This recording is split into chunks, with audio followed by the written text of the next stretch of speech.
In today's world, negativity is everywhere.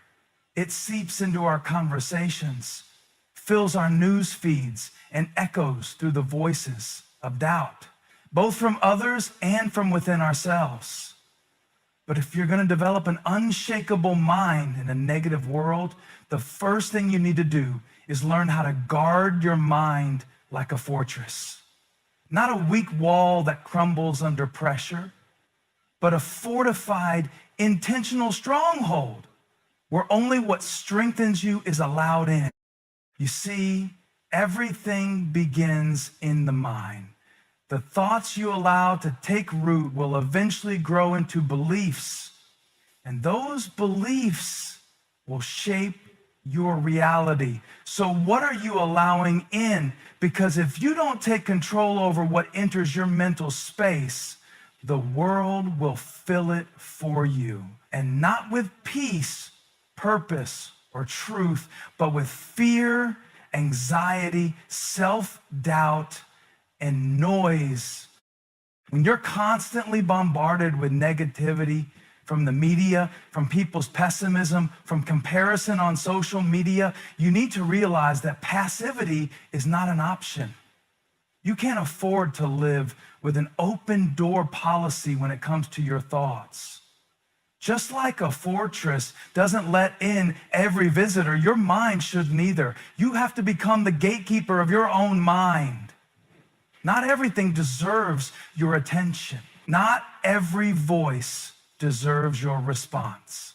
Not every opinion should be granted access to your inner world. Guarding your mind is not about denial or running away from reality. It's about choosing what to magnify. The negative might be real, but it doesn't have to be your focus. You can acknowledge the chaos without letting it control your spirit. You can be informed without being consumed. The difference lies in intentionality. When was the last time you paused to consider what you're feeding your mind daily?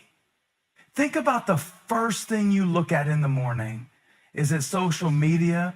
Is it the news? Is it someone else's highlight reel or the latest crisis?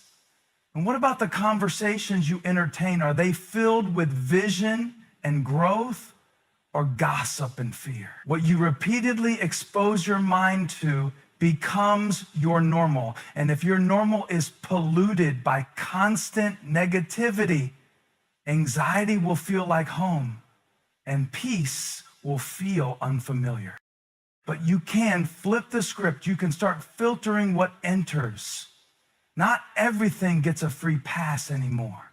Replace idle scrolling with intentional reading. Swap out conversations that drain you for those that challenge and build you. Instead of listening to voices that remind you of what's wrong with the world, plug into ones that speak life, faith, and focus. It may seem small, but these choices are powerful. They accumulate, and over time, they begin to build something strong inside of you, something immovable. Guarding your mind also means setting boundaries, not just with the outside world, but also with your inner world. Your self-talk matters. You could be the most well-protected person from external negativity, but if your inner dialogue is filled with self-sabotage, you're still under attack. So talk to yourself like someone worth fighting for. Speak to yourself like someone who's becoming, growing, learning, not someone who's failing or falling short. The words you say to yourself set the emotional atmosphere of your mind. And an unshakable mind needs an atmosphere of truth, strength, and clarity. This doesn't mean you'll never have negative thoughts. You will. But the goal isn't perfection, it's awareness. The goal is catching those thoughts before they take over. Don't just listen to your thoughts, talk back to them. When doubt whispers, "You're not enough," answer with the truth. "I'm still becoming who I was created to be." When fear says, what if you fail? Respond, what if I grow? This kind of mental discipline doesn't happen by accident. It's a daily decision, a practice, a battle sometimes, but one worth fighting. One of the most important things you can do is decide what gets to stay in your mind and what has to go. Some thoughts don't deserve space. Some memories don't need to be replayed. Some voices, even well-meaning ones, need to be muted for the sake of your growth. Guarding your mind means you're not available for every conversation. You're not participating in every drama. You're not investing emotional energy into distractions and dead ends. You're too focused on becoming who you were meant to be. Because when your mind is guarded, your peace increases, your focus sharpens, your vision becomes clearer. You begin to respond instead of react. You begin to walk with intention rather than stumble in confusion. You build resilience. And you're not so easily swayed by the chaos of the world because you've developed stability within. So in a world that profits from your distraction, your doubt, and your fear, protecting your mental space is revolutionary. It's not weakness, it's wisdom. And the more intentional you are about what you allow into your mind, the stronger, clearer, and more unshakable you'll become. That's how you begin to build an unshakable mind, not by waiting for the world to get more positive, but by guarding the gates of your mind so tightly that negativity no longer gets to run the show. In a world that constantly shifts, where opinions change with trends and values are traded for likes and validation, one of the most powerful things you can do to develop an unshakable mind is to anchor your identity in because if who you are is tied to what the world says, you'll be tossed around every time the wind blows. But when your sense of identity comes from something deeper, something eternal, you become immovable even when everything around you is uncertain. We live in a time where people are constantly searching for worth, meaning, acceptance, identity.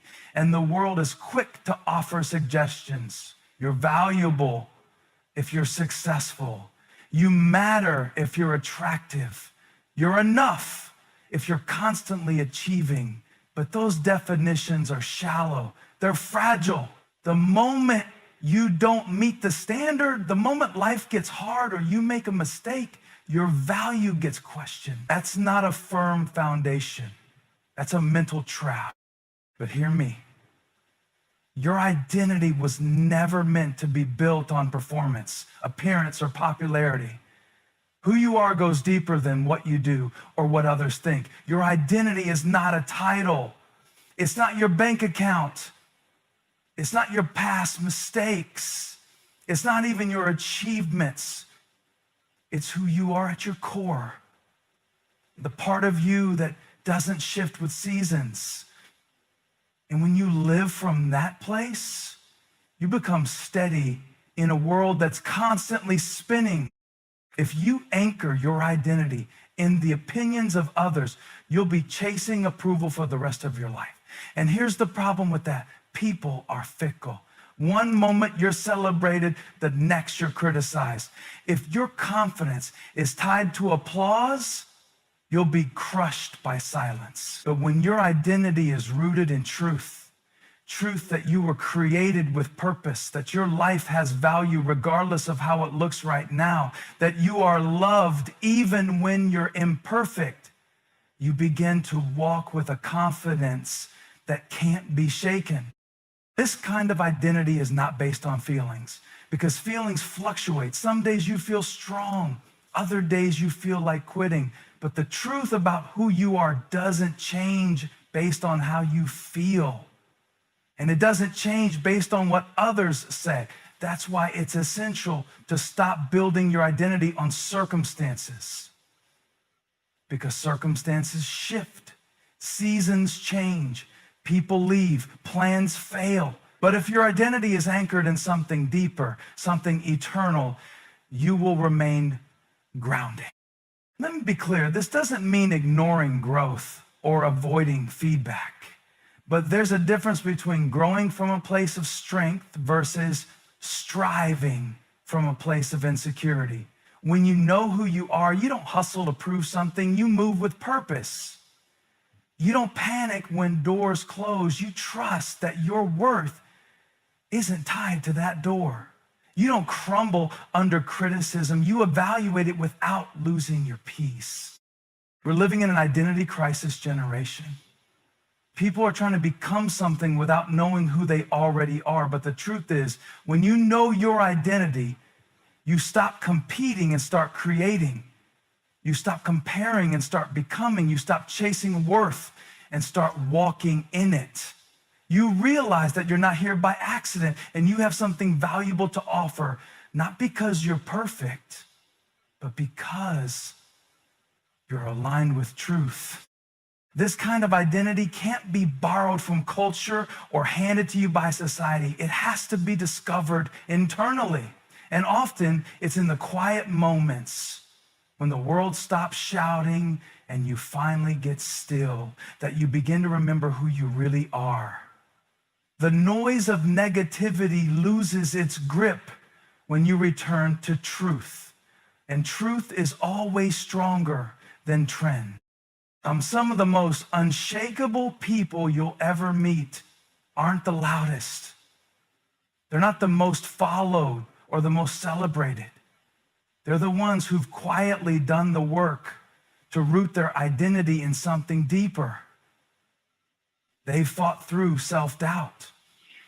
They've chosen faith over fear. They've traded performance for peace. And because of that, they're not swayed by every storm. They don't have to post their power. They walk in it silently, consistently, powerfully. The world needs more people like that. People who don't crumble every time their plans fall apart. People who aren't searching for themselves in broken places. People who've anchored their souls to something that doesn't move. And you can become that person, not by accident, but by intention. So today, if your mind feels shaken, ask yourself, where have I anchored my identity? Because if it's in anything temporary, you'll keep feeling unstable. But when you start aligning with truth, with purpose, with your God-given identity, you'll find a calm in the chaos, a steadiness in the storm, and a power that no negativity in the world can take away. That's the kind of identity that builds an unshakable mind. Adversity is not your enemy. It's your assignment. It's the very thing that, if you let it, can become the raw material for your mental strength. When life hits hard, when the pressure builds, when it feels like everything is falling apart, that's the moment most people break down.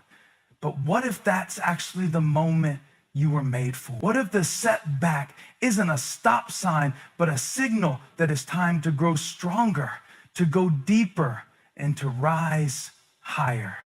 You can't develop an unshakable mind in a comfortable, easy, perfect world. That's just not how strength is built. You don't get endurance without resistance.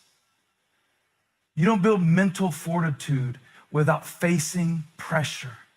Every strong person you admire didn't become that way by avoiding adversity. They became that way by walking through it, learning from it, and letting it shape them without allowing it to define them. So the next time life throws something unexpected at you, instead of asking, why is this happening to me? Start asking, what is this building in me?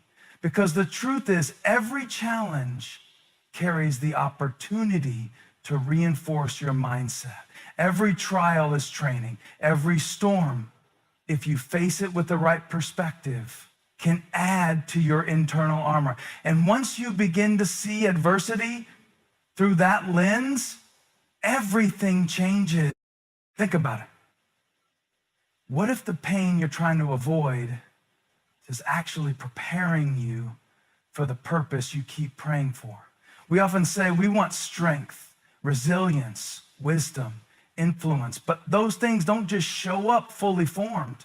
They are forged in hard places. They're developed in seasons where nothing makes sense, but you choose to trust anyway. You show up anyway. You keep going even when everything in you wants to quit. And that choice, that inner decision to not let the pain be wasted is what separates people who get stuck from those who rise.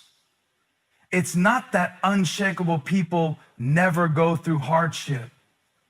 It's that they refuse to let the hardship go through them. They process it, learn from it, and use it as fuel. They let adversity train them. And when you do that long enough, you begin to realize that adversity wasn't the thing that broke you.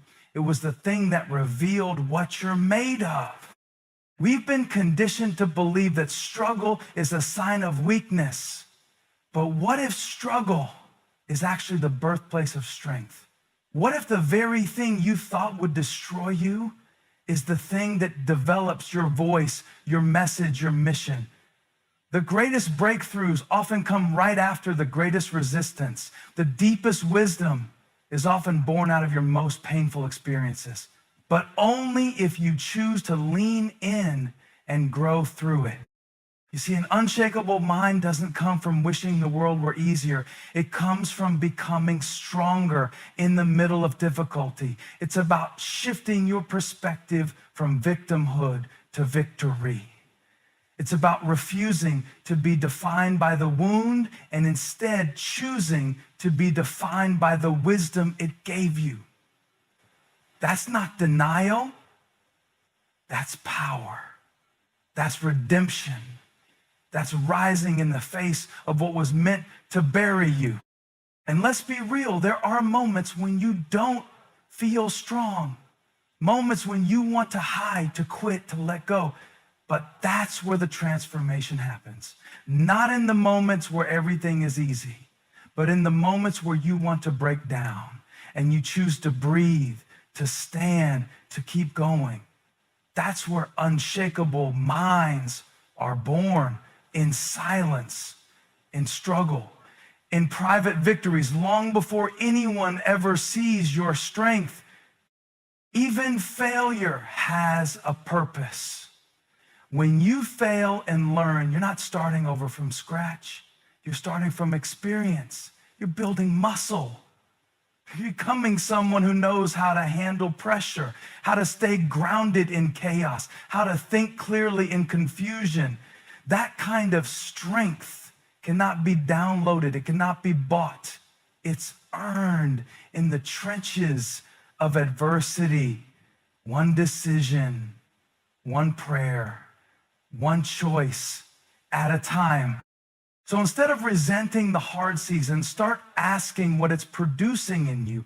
Instead of escaping the difficulty, embrace it with vision. Because every storm you outlast, every valley you walk through adds something to you that comfort never could. You don't just survive, you evolve. You don't just endure, you emerge with a new mindset, a stronger character, and a deeper sense of purpose. That's how adversity becomes armor, not by avoiding it, but by walking through it with faith, with focus, and with the belief that everything meant to destroy you can be transformed into the very thing that defines your strength. And once you've been through enough and grown through it, you no longer fear the next storm. Because you know who you are, and more importantly, you know what you're carrying on the inside. And that is how you become unshakable. Your words shape your world, not just the words you speak out loud, but the words you whisper to yourself when no one else is listening. If you want to develop an unshakable mind in a negative world, you have to master your language. Because the way you talk determines the way you think, and the way you think determines the way you live.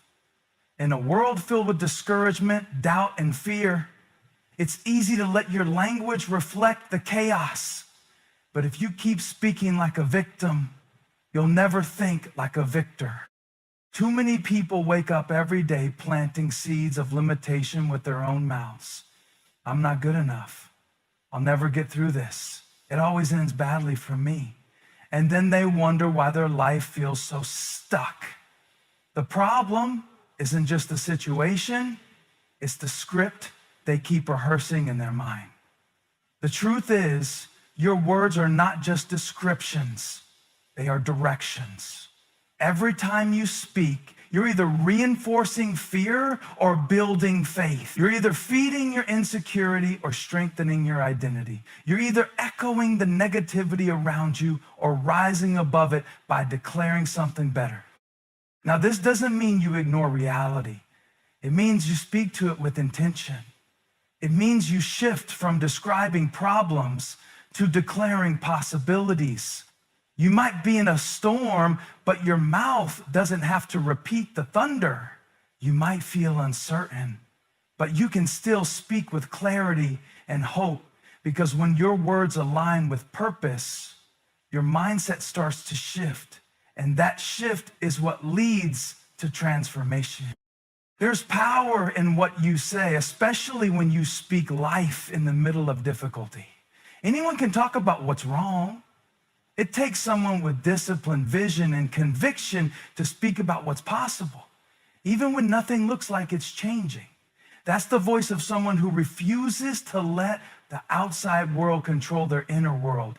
That's the voice of someone developing an unshakable mind. And here's the truth. You don't have to wait until everything's perfect to start speaking differently. In fact, that's the whole point. You speak strength when you feel weak. You speak peace when everything around you is chaotic.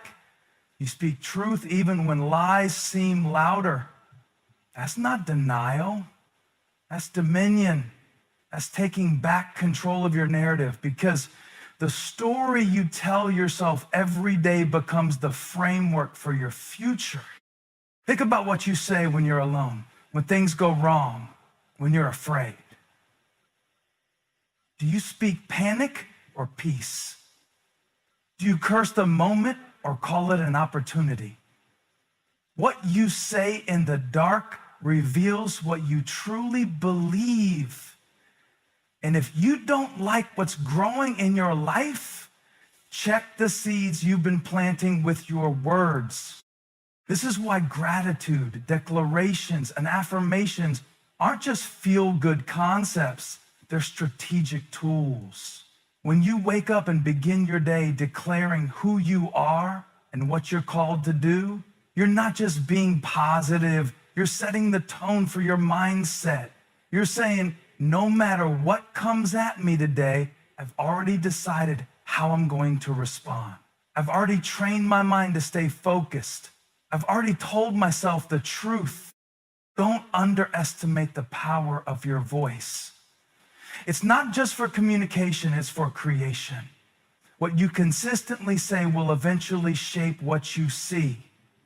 This is why negativity is so contagious, because it starts as words, but then it spreads like wildfire through your thoughts and actions. But here's the good news. Positivity is just as contagious and even more powerful when it's rooted in truth. When you speak life, even when it's hard, you're not just changing your mood, you're training your mind. And this isn't just about personal motivation, it's about leadership. When you learn to speak life over yourself, you begin to do the same for others. You become a voice of encouragement in a room full of doubt. You shift atmospheres with your presence, not because everything's perfect in your life, but because you've disciplined your tongue to align with vision, not fear. That's the kind of strength that inspires. That's what makes people unshakable, not because they never feel fear, but because they've trained their voice to speak faith anyway. You will always have the choice to speak limitation or possibility, to echo fear or declare faith, to curse your situation or call something new into being. The words you choose are shaping the life you're building. So speak like someone who knows they're growing. Speak like someone who believes there's more. Speak like someone who's already won the battle in their mind, even if the world hasn't caught up yet. Because when your voice aligns with your purpose, when your language matches your identity, the negativity around you can't control the narrative inside you. And that's how you walk through this world. Not fragile, not reactive, but steady, confident, and unshakable.